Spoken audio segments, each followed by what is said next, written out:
श्रीमती जसकौर मीणा जी। बहुत बहुत धन्यवाद सभापति जी। आज मुझे किशोर न्याय और बालकों की देखरेख संशोधन विधेयक पर 2 शब्द कहने का मौका दिया, लेकिन जिस तरह से बिल की प्रस्तावना में माननीय मंत्री जी ने बहुत विस्तार से और बड़ी भावनाओं से अपनी अभिव्यक्ति दी थी, मैं सोचती हूं कि उसके बाद बहुत सुझाव बाकी नहीं रहते, लेकिन फिर भी मन के अंदर एक भावना है और उस भावना से मैं स्वयं आहत हूं, क्योंकि इस बिल की ब्रीफिंग में भी मैं मौजूद थी। उस समय ये बात आई थी कि हमारे किशोर जो 16 वर्ष की उम्र के हमारे बेटे और बेटियां हैं, उनके अंदर किस तरह से हम अपराधों का बाइफरकेशन करें, श्रमिक का बाइफरकेशन करें और किस तरह से हम उनको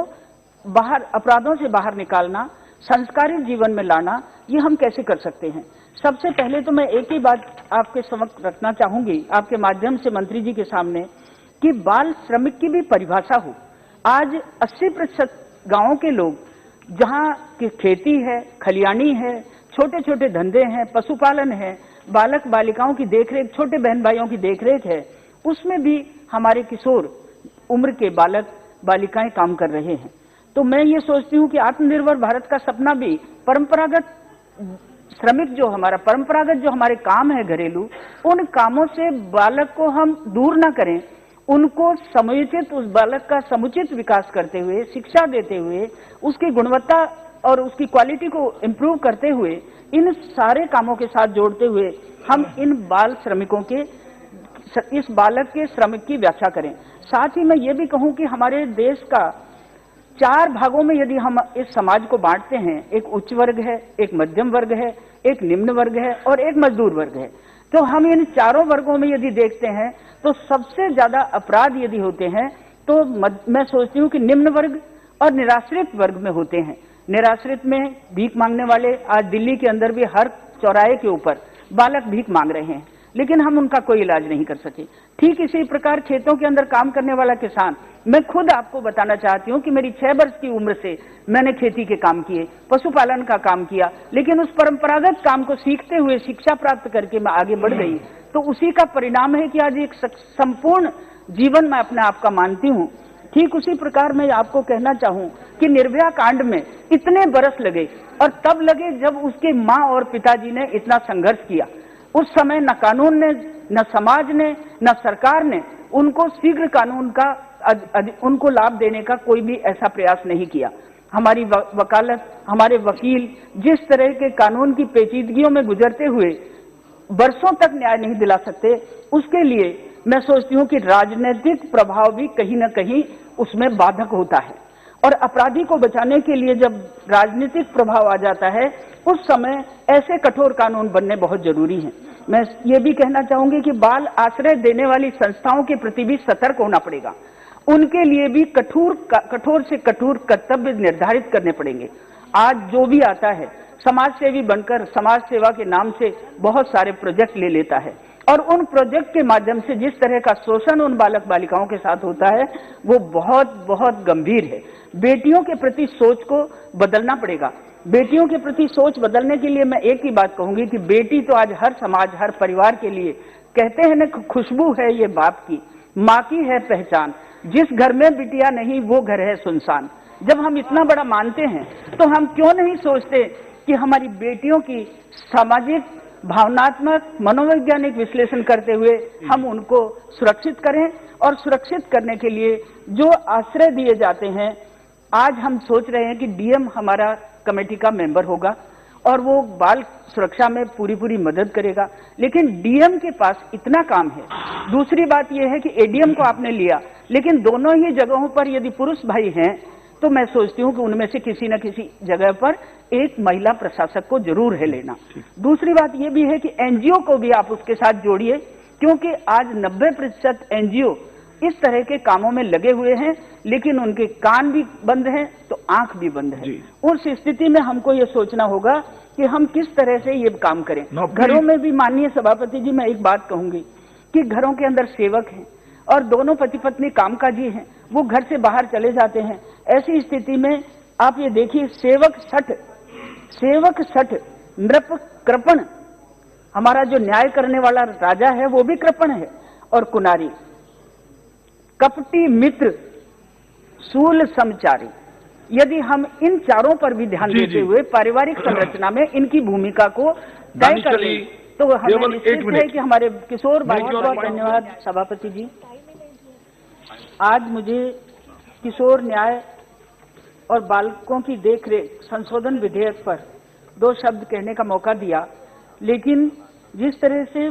बिल की प्रस्तावना में माननीय मंत्री जी ने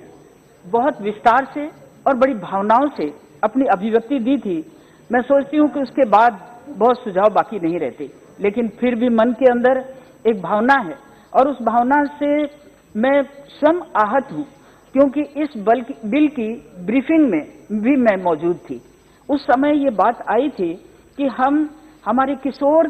जो 16 वर्ष की उम्र के हमारे बेटे और बेटियां हैं, उनके अंदर किस तरह से हम अपराधों का बाइफरकेशन करें,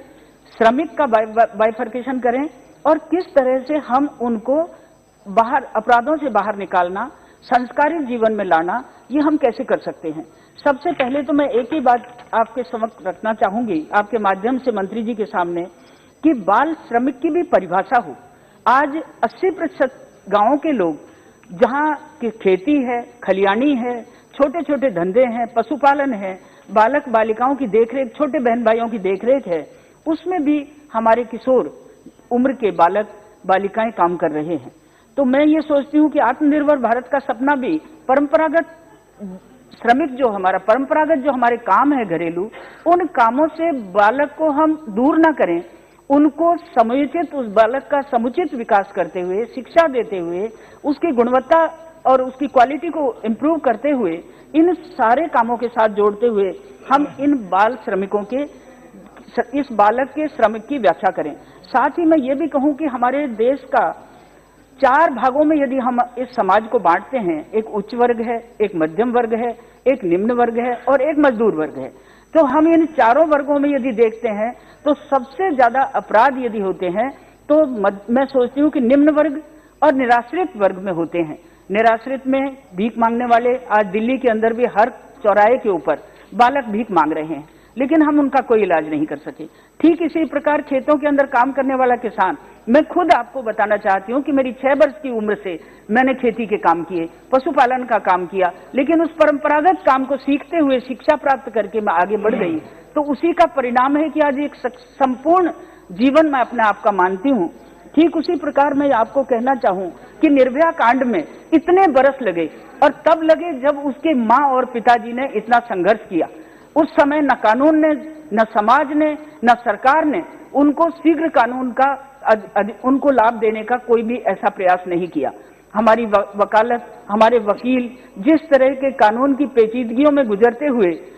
वर्षों तक न्याय नहीं दिला सकते, उसके लिए मैं सोचती हूँ कि राजनीतिक प्रभाव भी कहीं न कहीं उसमें बाधक होता है, और अपराधी को बचाने के लिए जब राजनीतिक प्रभाव आ जाता है, उस समय ऐसे कठोर कानून बनने बहुत जरूरी हैं। मैं ये भी कहना चाहूंगी कि बाल आश्रय देने वाली संस्थाओं के प्रति भी सतर्क होना पड़ेगा।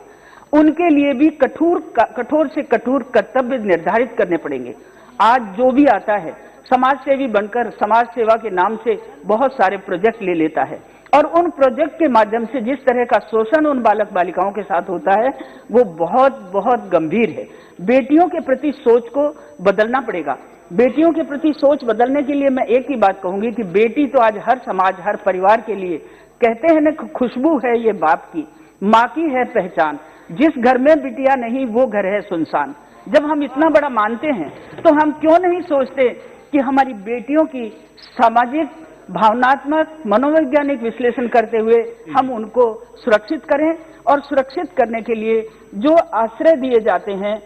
आज हम सोच रहे हैं कि डीएम हमारा कमेटी का मेंबर होगा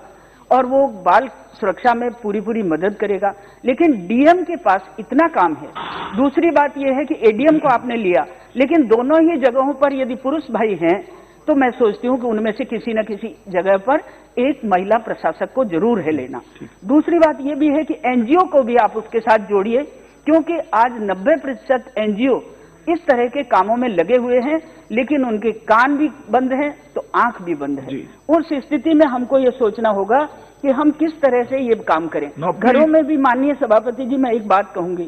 कि घरों के अंदर सेवक हैं और दोनों पति पत्नी कामकाजी हैं, वो घर से बाहर चले जाते हैं। ऐसी स्थिति में आप ये देखिए, सेवक सठ नृप कृपण,